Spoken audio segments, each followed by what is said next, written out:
Robert was 67 years old. He felt great. His labs came back showing his creatinine was slightly elevated. His doctor told him to drink more water and sent him home. 18 months later, Robert was on dialysis, 3 times a week, 4 hours connected to a machine. His entire life reorganized around a dialysis center schedule.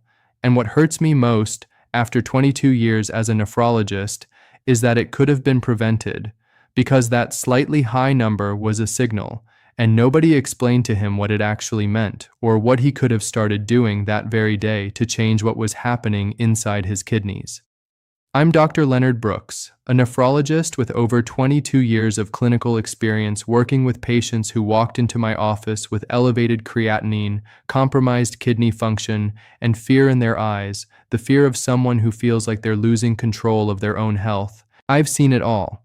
And what I'm going to share with you today is the result of 2 decades of observing what actually works, what truly moves the numbers, and what gives my patients their peace of mind back. Today, you're going to discover the Creatinine 30 protocol, a system of 4 specific beverages grounded in scientific research that I've used with hundreds of patients to support kidney function, reduce the toxic load in the blood, and improve creatinine indicators within a 30-day period.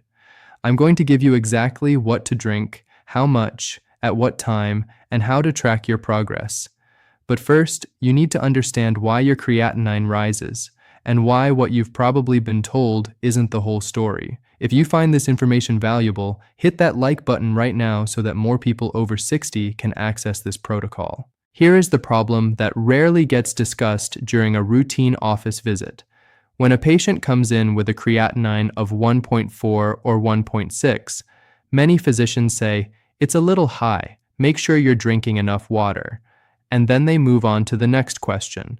That response, though well-intentioned, ignores something fundamental. Creatinine doesn't rise overnight.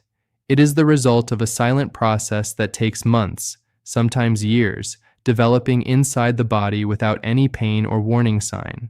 Studies published in the Clinical Journal of the American Society of Nephrology show that 60% of people with moderately elevated creatinine already have a significant reduction in the rate at which their kidneys filter the blood. A number that looks mild on paper can be hiding a real problem advancing in silence, and the cost of ignoring it is very concrete. In 12 to 18 months without intervention, a creatinine of 1.5 can become 2.0. In 3 to 5 years, it can progress to stage 3 chronic kidney disease. And on the horizon for those who don't act in time is dialysis, 3 times a week, 4 hours connected to a machine, losing the independence that took a lifetime to build. I've had patients at 65, 70, 75 years old reach that point, and every single one of them tells me the same thing. I wish someone had told me sooner what I could do. But here is the good news, and I mean this genuinely, not as empty reassurance. If you're watching this video right now, you are most likely still in that window of opportunity where early action can make an enormous difference. Kidney function has a remarkable ability to stabilize and even improve when given the right conditions. That window exists, but it doesn't stay open forever. Now I want you to understand who the real enemy is, and I'll tell you up front, it's probably not what you think. The real enemy is not simply drinking too little water. It's what I call silent renal inflammation combined with chronic low-grade dehydration. That sounds clinical, so let me explain it in a way you'll actually remember.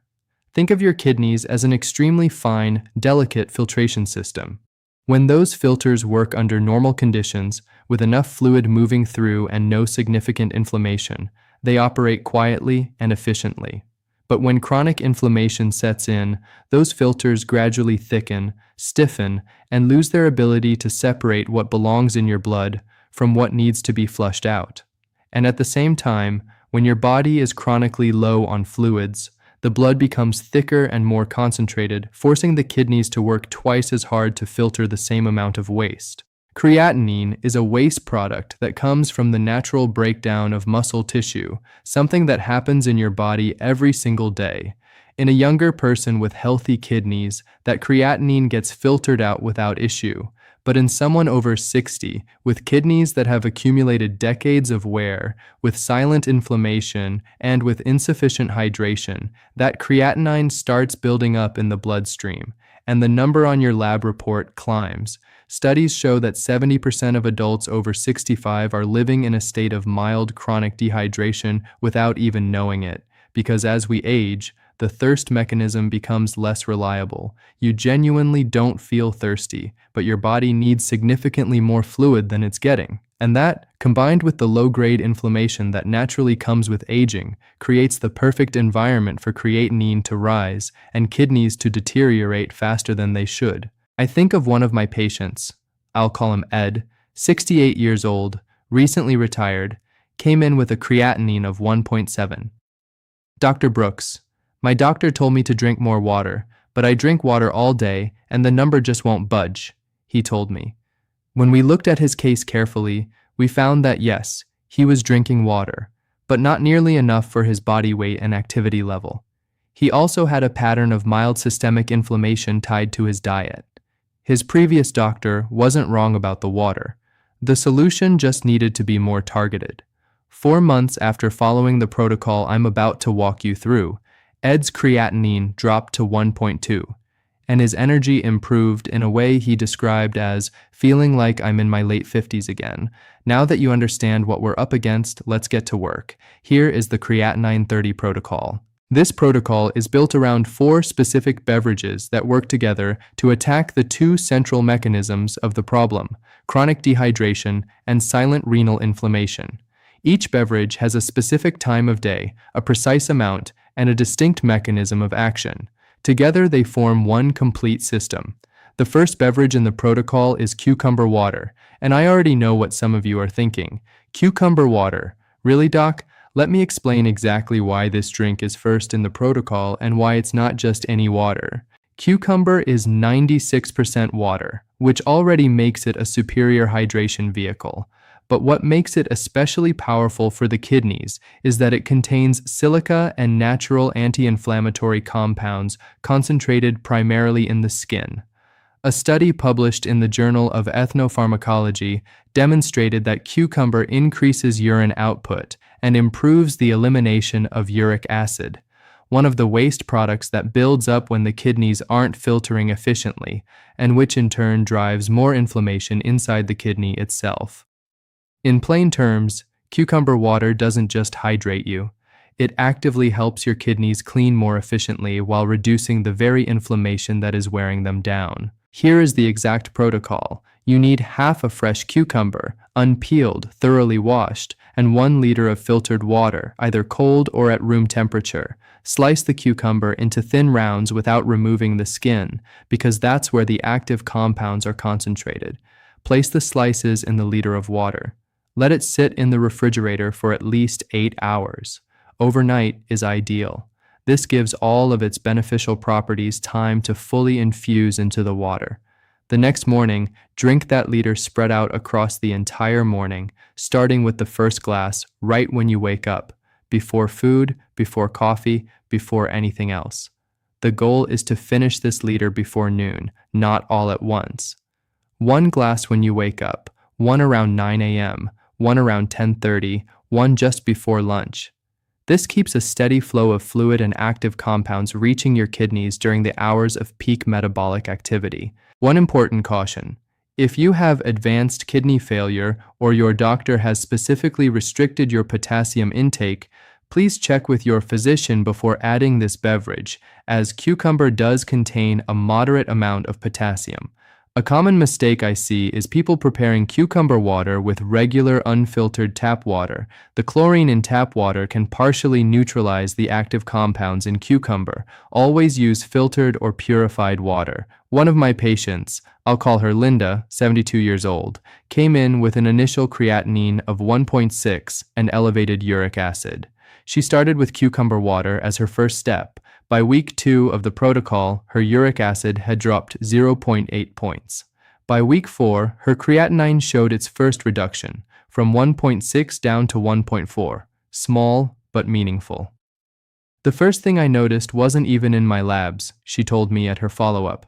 It was that I stopped waking up feeling so heavy and sluggish every morning.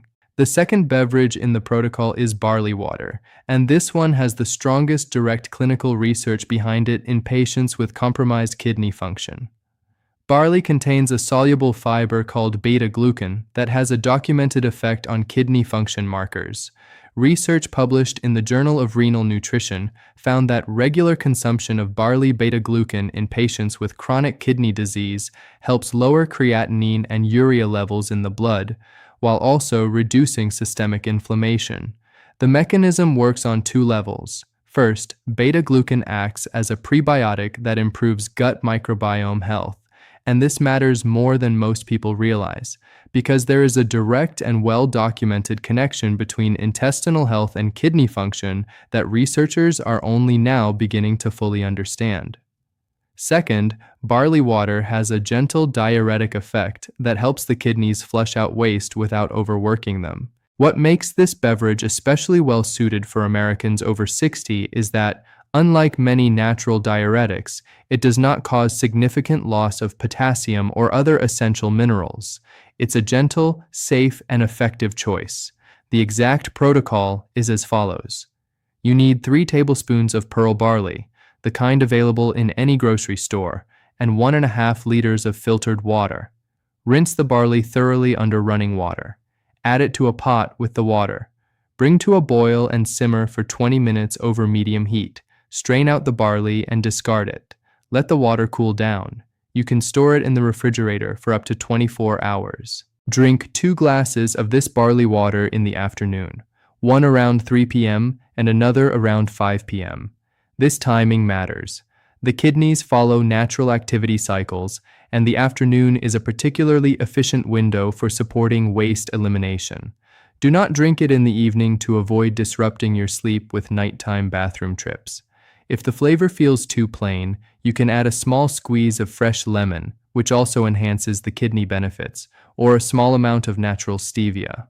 What you should not add is regular sugar or large amounts of honey, because excess glucose creates an inflammatory response that directly counteracts the renal benefits you're working toward. I had a patient, I'll call him Gary, 66 years old, diagnosed with stage 2 chronic kidney disease and a creatinine of 1.8.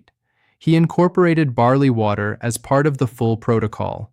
At 6 weeks, his creatinine had dropped to 1.5.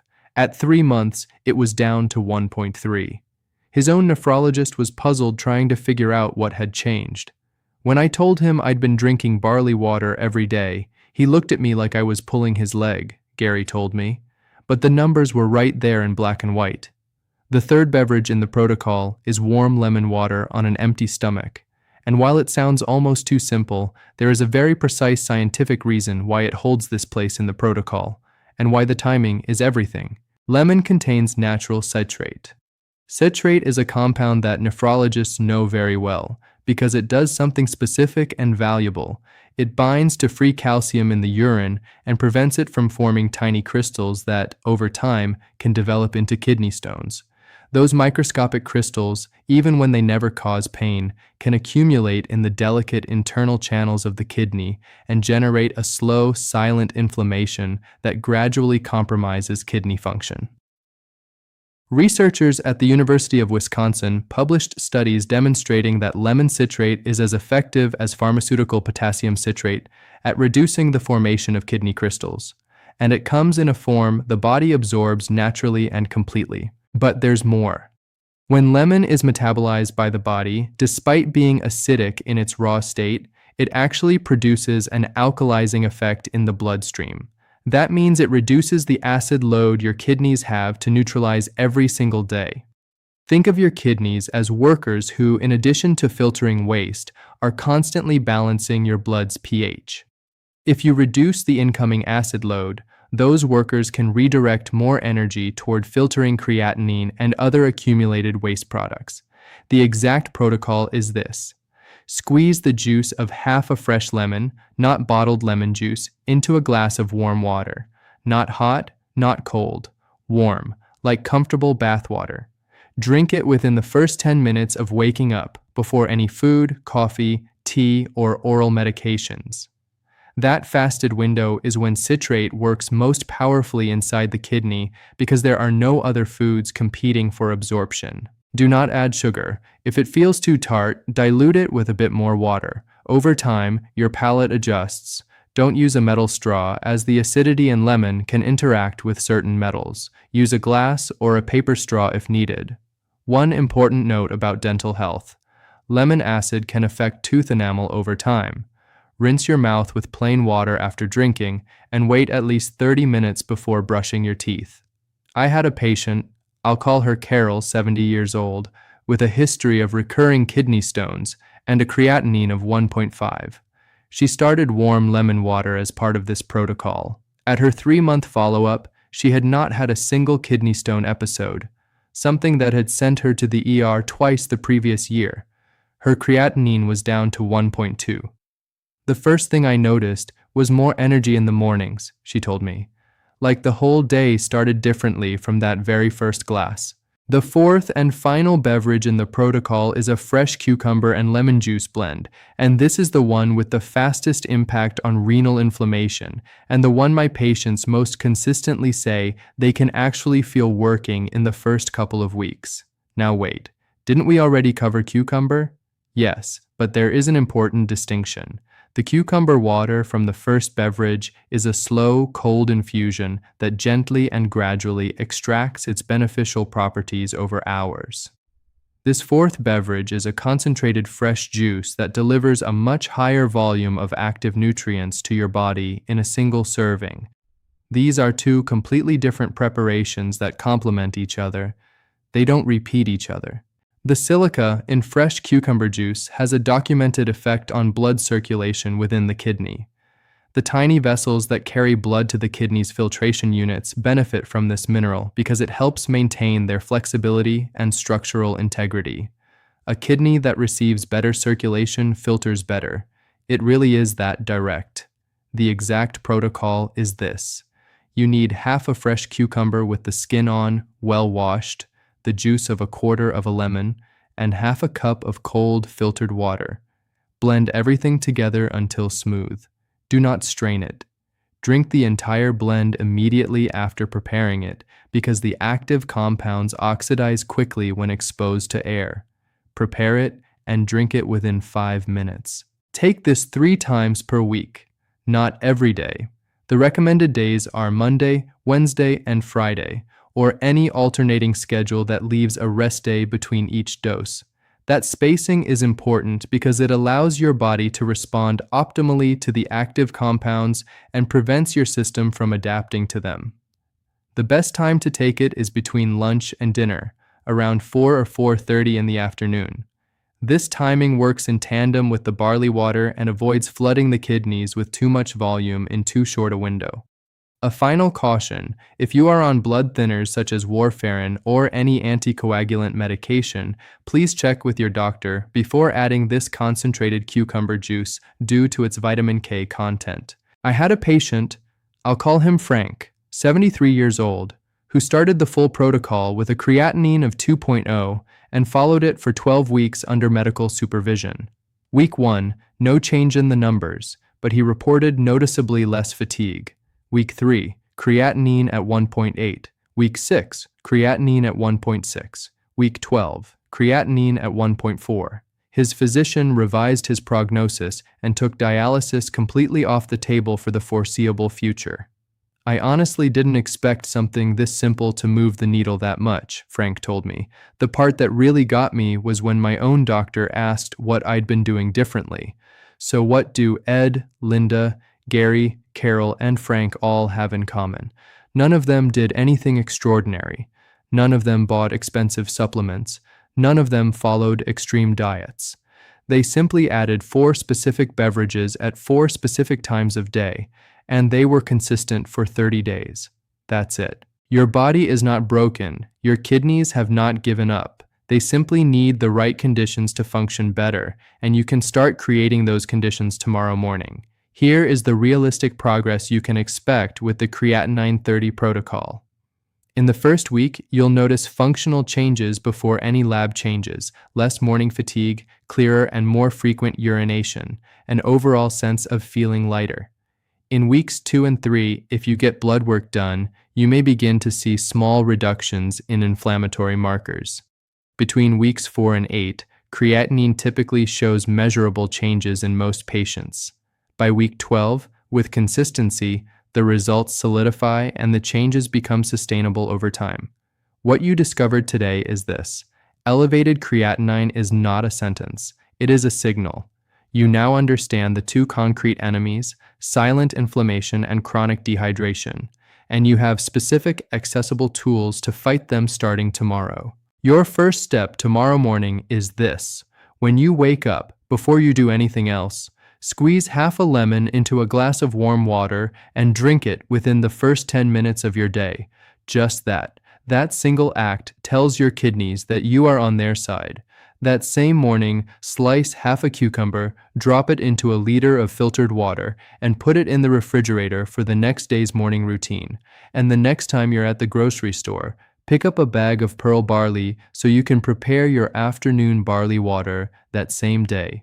You don't have to do everything perfectly on day one. You just have to start. If this protocol gave you clarity and opened a door you didn't know was there, help me reach more Americans over 60 who need this information. Subscribe to this channel where every week we share science-based protocols applied to real daily life.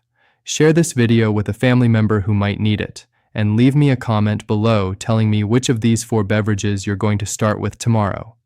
I read every single comment personally.